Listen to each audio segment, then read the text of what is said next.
Good morning, Broadway in Chicago. My name is Sarah Davis Reynolds. I am with the 20-Sided Tavern, currently playing at the Broadway Playhouse. And today, I am doing a little Instagram takeover. All of Instagram. Just kidding, just this channel. But you get to spend the day with me and my castmates at the 20-Sided Tavern as we do a 2-show day to get some behind the scenes, tips and tricks and insider things. Hang out with us. It's going to be a lot of fun. We're going to get up to some magic and mayhem. So let's get to it.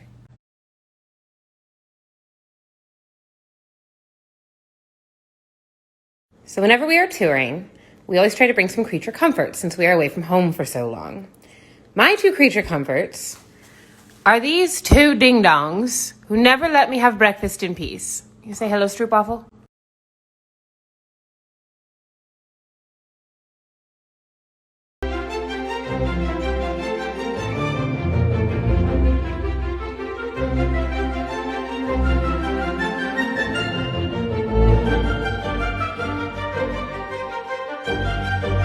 So the tavern has been a couple places all over the world, and we like to keep that with us here on our bar. So we've got our New York, where we started, and a lot of us are from, and then we've got over here Pittsburgh, where one of our first big productions of this was.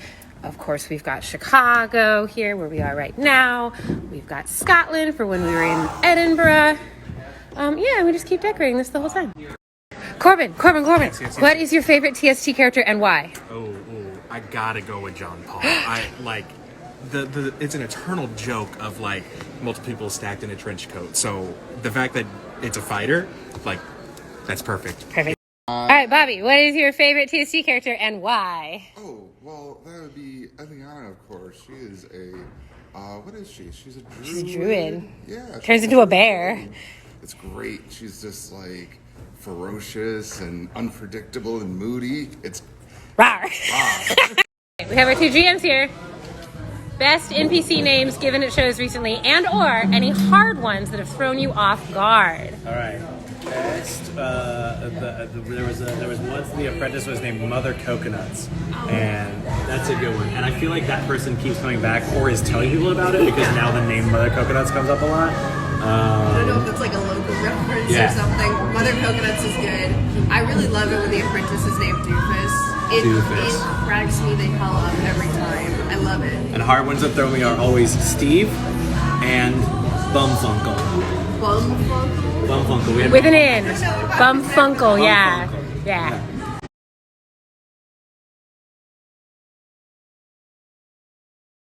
Ideal improv name.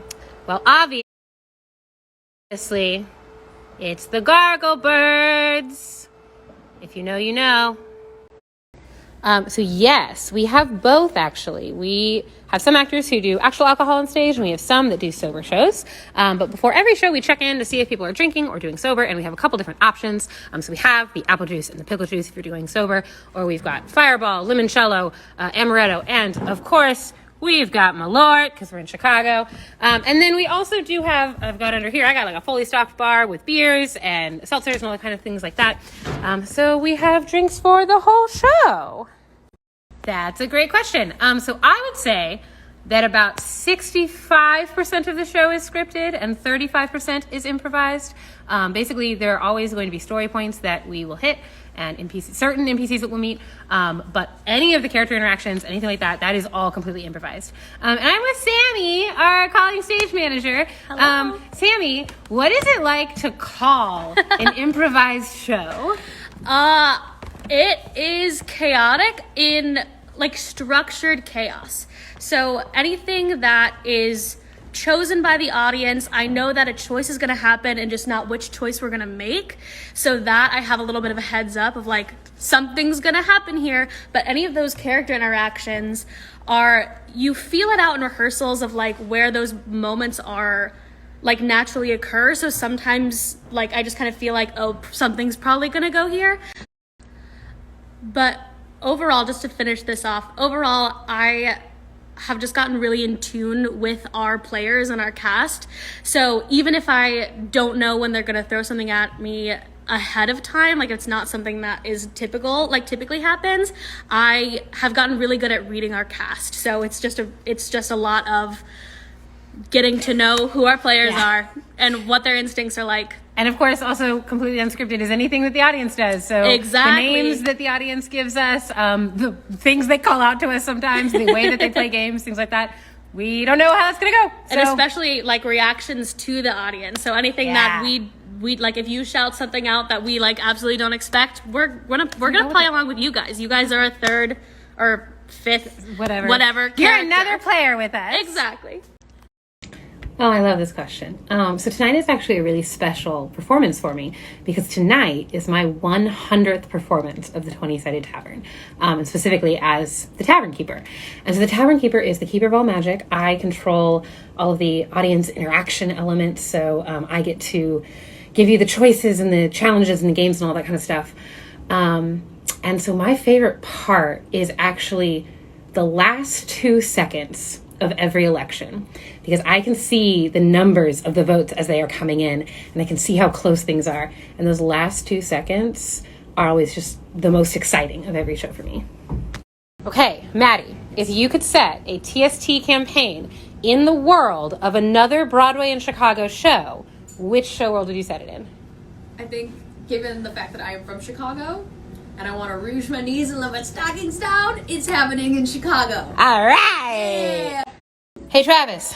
Oh, hi. Oh, hi. Cooler talk. Water cooler talk. If you could set a 20-Sided Tavern campaign in the world of any other Broadway in Chicago show, which show world would you set it in? I would go with Les Mis.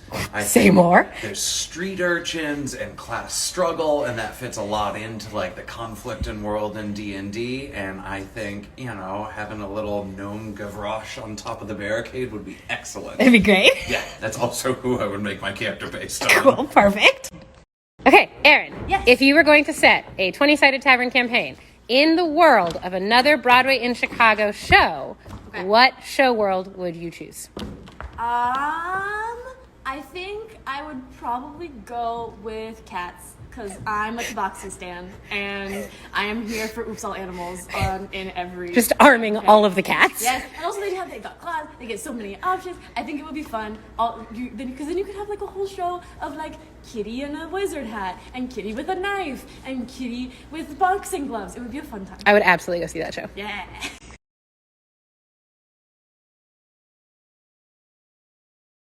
All right, that's it. We did it. 2-show day. I got my 100th performance in tonight. I went shot for shot with everyone, so I'm now 7 shots in. It's going to be a great night.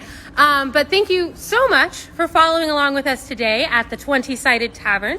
As a reminder, the 20-Sided Tavern plays at the Broadway Playhouse until January 15th. So come join us, have some fun with us, and as we say here at the tavern, ale and well met.